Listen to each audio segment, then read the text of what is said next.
Destiny 2 Into the Light is a new free update that came to Destiny 2.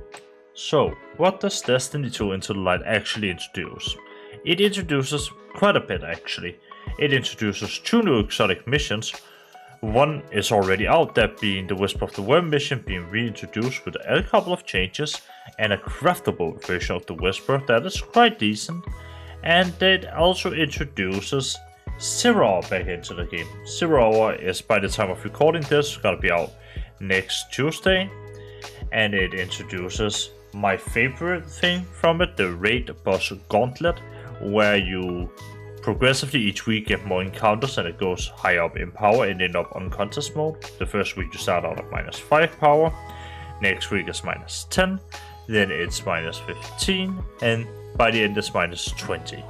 And you will have to do a whole bunch of encounters, including but not limited to Golgoroth, Caretaker, Necrochasm, or Macrochasm, sorry, the planet's encounter from Root of Nightmares, and Atrax. You'll also have to do second encounter from Deepstone Crypt. You'll have to do Oryx, you'll have to do Rogue, you'll have to do Riven of 1,000 Voices, and Nezarec. So there is quite a few different bosses. And the rewards are to match, we'll get into that slightly later. On top of that, it also adds an entirely new game mode called Onslaught. Onslaught is a COD Zombies-like but Destiny, which is really cool and I personally really enjoy it. Along with a bunch of new rewards for that, or well, reprise rewards, that being either all raid weapons, including Midnight Coup being one of the coolest new introductions or reintroductions into the game with new perks.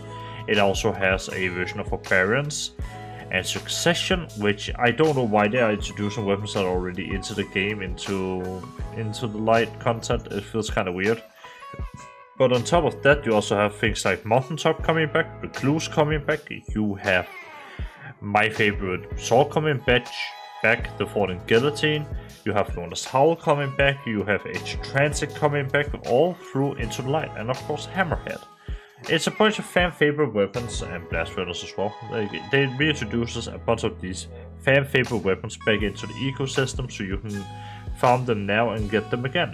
It even has a cute little mechanic where you can get a slightly rarer version that is slightly cooler looking in my opinion, with 4 perks instead of 2.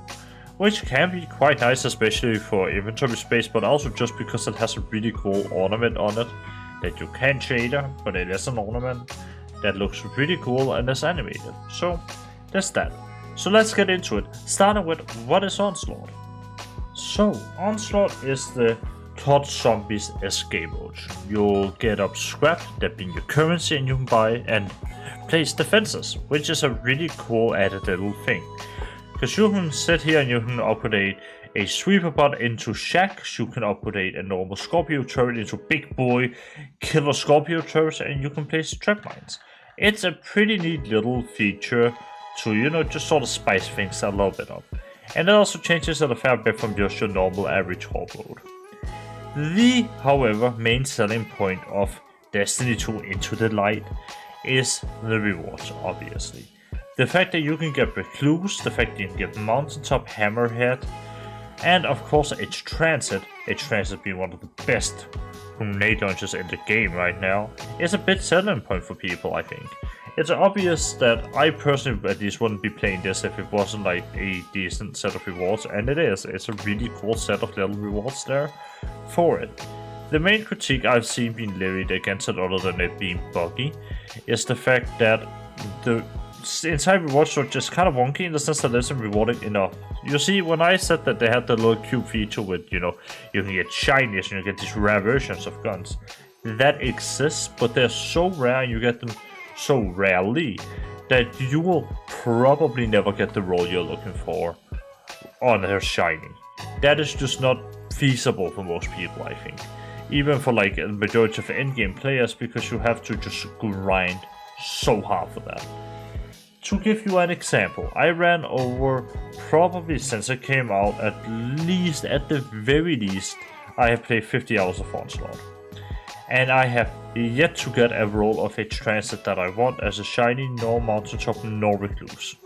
It is so incredibly rare that you get these rolls that you really are looking for, that I do feel like the reward structure should be slightly tweaked towards favoring those drops. Because the reality is, you'll be playing onslaught for upwards of an hour if you're doing a full set of waves. The full hoard mode, if you'll be playing it through the entirety, then that's about an hour for the, I think, average-ish player. At least it has been for me in my runs. And an hour is just a long time when you're only getting 2 chests and nothing that you're looking for. And it sucks, because quite frankly Onslaught is really fun. The little boss fights that you have in between, the chance of tormentor waves and everything like that, I enjoy it a lot. But it's very quickly ruined by just 40 hours of pure hard grinding without never getting a single thing that you want. I do think that the loot amount should be buffed. Essentially my ideal would be that they'd increase the shiny drop chance as you went up in difficulties, also encouraging people to go to a 50, because at the moment one of the best strategies for farming Onslaught is just going to the lowest wave where you get a reward, that being wave 10, and then resetting, because the rewards don't really increase by a whole lot until you get to like wave 50. And even in wave 50, it's only one more chest, only one more roll. And that's kind of pointless when you can just spend, 10 minutes to get 2 guns, and another 10 minutes to get another 2 guns, and so on in an infinite loop. What Bungie could do to alleviate it, and what I've talked at least with my friends about, is, progressively getting a higher chance of a shiny, like the 4 per gun, as you go up in the difficulties, and then by the end you could, just give a guaranteed one if you complete a wave 50 onslaught, because even if you complete a wave 50 onslaught, you've still spent an hour there just playing onslaught to get to that wave 50 to get that reward, which at that point I feel like it's okay to say you should have a chance at getting what you want. Not guaranteed, mind you, but there should be a chance, in my own opinion. And that's one of the things, because the rewards themselves are fucking solid. Straight up, they are really good. The weapons are insanely strong. Midnight Coup can roll kinetic tremors on a hand cannon with explosive payload or one fall, or any of these other perks. It's not a bad hand cannon. I really like Midnight Coup a lot. But personally, the highlights for me are Recluse, Mountaintop Hammerhead, and Falling Guillotine and Edge Transit. Falling Guillotine specifically just because of the double damage perks, and Edge Transit just because it's a monster at DPS with autoloading or Envious Assassin, plus bait and switch, Frenzy. There are multiple other options here. You can even get a Cascade Point and bait and switch roll, which is just really strong in in-game PvE. But the reality here is just that without having something else that to, incentivize grinding for the shiny rolls, you'll get the roll that you want and you'll probably fuck off, which you could argue that's a great thing. But I'd argue that it's kind of annoying for people. It's kind of annoying, because you'll go through like this entire grind, you'll go through wave 50 and it'll get progressively harder and harder, and if you wipe, you get sent to orbit. Because I am specifically referring to Legend, by the way, when I'm saying that they should guarantee it on Legend, I think. And they don't, and I think it's a shame. I think it's a missed opportunity to make it more rewarding, especially when we did have exactly that, a more rewarding playlist thing in Coil that took an hour to complete, but you also got rewards worth an hour's work in Destiny. Like, I think the call was fairly fair. I think they should have modeled that a lot more by giving out a bunch of reward by the end. I think that is very fair and a very valid criticism. Other than that, I don't have a whole lot of things to complain about Onslaught. I know you can complain about the reprises of Crucible maps, but I think they changed them up enough with the defenses and whatnot to make it interesting. I do wish there were more maps to just be used, or that they could keep it around for the future and just add more maps into the rotation of Onslaught. If that's what it is, if that's like the reasoning, then I think it makes sense. But yeah, I would have also preferred custom maps, but I feel like that's a lot to ask for a free update. At the same time, I do also understand that people are mildly annoyed at the repriced weapons. But at the end of the day, I think Recluse, Mountaintop and so on, I think they're fine. My main issue when it comes to the loot from Onslaught is the fact that they decided to take Forbearance and Successions, 2 guns which are obtainable within the game right now, and put them into a separate game mode instead of their respective raids. I think that's kind of weird. I don't really like that a whole lot. But other than that, I think Onslaught is just a fairly alright game mode. I think it's pretty fun. I enjoy it a lot, personally. But I also think that might be because I have been taking a little bit of a break from Destiny and coming back to it, playing this. It's fun. I do enjoy the gun field of Destiny, and Onslaught is just a nice place to play. Because while, yes, it is still very meta-central, you can also just experiment a little bit, and it does allow for that. And I think that's pretty cool. So, that is basically what I have to say about Onslaught. Moving over to the Pantheon. And the Pantheon is more interesting in that it's a raid gauntlet, so not everybody will have played it. Now, this is where I see a lot of the fights start when it comes to Into the Light. As some people think Bungie haven't added in a really high end-game PvE player thing that takes forever to complete by the end. It's sort of bad for the average player, and isn't sort of considering of their needs and whatnot, catering to them. And I think it is kinda... I don't think it's necessarily wrong. I think Bungie just have, with Pantheon, decided to focus on the high-end game of PvE players, so like players who like to play raids and like, really get into that. And I think that's fair. I think that content needs to exist. Because something like Pantheon definitely isn't something that everybody will enjoy or find fun. But a player like me who loves raiding, who loves the experience of, contest, of being the war, of having like the gunplay feel and like the power struggle, like an actual, not mechanical issue, but like a shooting issue, like optimizing damage and so on. I find this to be really fun. I find this to be right up my alley. This is something like this I've been wanting for ages. And the reward structure is fairly good for it as well, allowing for new raid adept weapons that you can get and so on. And I think that's great. I think it's pretty fun, despite the fact that the rewards are just the same raid adept weapons that you could get before. I do still find it enjoyable and fun. And on top of that, I really like the fact that on all of this entire foundation is just built on raids we already know, so we can get prepared and get ready to go into the next day one raid, which is something that I'm looking forward to. I also think, though, that the reward structure could be slightly better. I would have liked to see some new gun or something being introduced with Pantheon. Unfortunately, it isn't, but it's fine. It's still just more fun with raids, and I think raids are one of the best parts of Destiny. And I think having a longer set of encounters strung together does make for a fairly good and fairly smooth experience, surprisingly. Now, I know they've said that they're gonna remove the Pantheon going into final shape.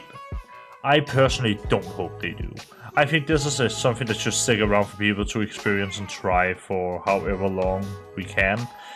I think that the emblems, sure, they can go away. Like, maybe even introduce some new emblems every season and make it a guildable title. But I feel like the Pantheon as an experience should definitely stick around, because it is a really nice way to practice and a really nice area to practice in. So, Pantheon is pretty cool. However, we haven't talked about the exotic missions that have gotten back into the game, that being Outbreak Perfected, which isn't out yet, so I can't speak too much on that, other than I can say Outbreak Perfected in one of the developer trailers or like live streams was shown to be able to roll with rewind rounds, which is just insanely good. It is so strong. If that gun gets rewind, we are all out of here. That is our new kinetic DPS for like raids, in my opinion. That shit is gonna be what I'm hard stuck on. Because just being able to hold down the shoot button and build up those stacks of nanites faster is just really, really strong for PvE. And the Whisper can roll with field prep. I initially wasn't as surprised, but then I used it yesterday to take down Oryx and Pantheon, and it almost one-phased them, which to me is just relatively fucking strong, right? Like, that's a pretty good reintroduction. So I'd say fairly good. The Whisper mission, which we do have in the game, have new secrets. They've even revamped the ship, they've done some new things to the ship now. It has all of these vexy things on it. It has like notes and stuff, and it looks pretty alright. There's also a secret final boss in the mission, which I won't talk too much about, that there wasn't there before. And on top of that, there are new secrets, oracles to find, and there are chests to find, and it's all a pretty good time. Plus, I mean, let's be real, Whisper of the Worm, to this day, is one of the best missions in Destiny history. Whisper of the Worm is just a classic, and I'm happy to see it back into the game. And I'm happy to see several getting revamped as well and put back into the game. And I'm looking forward to play it this coming, Tuesday with my buddies. I'm looking forward to it, and I think it's gonna be a great time. That being said, there is one thing I haven't mentioned about Destiny 2 Into the Light. In Destiny 2 Into the Light, we also got a couple of new PvP maps and game modes. I have played them a little bit, just for the fact that I could get a free emblem for it, and it's alright. I don't think it's necessarily my favorite experience with PvP, nor is it my least favorite. I think the new maps I'll need some time to get used to. They feel very, very close and caught up in it. I just feel like I find any good snipe lanes, but maybe that's just me. We'll see going into the future, but I do like the visual style of them. I do think they are both, well, they're all three really cool looking, and I think it's a good thing to see more maps being introduced into the game. That's basically it. Thank you so much for watching. You can do the YouTube stuff if you want to, and regardless, I just wanted to say thank you so much for sticking around with me until this point. I genuinely appreciate you being here with me, watching my content and watching what I put out. It genuinely means the world to me. So thank you so much for that. I have been looking forward to talking about it Into the Light for a while. I played it a lot because I really do enjoy it and I find it to be fun. And I find that, sharing my thoughts and stuff with you all is fun. So thank you so much for watching. I hope you enjoyed what you saw. Have a wonderful day wherever you may be from, be it night, evening, or day. I will catch you all later. Bye.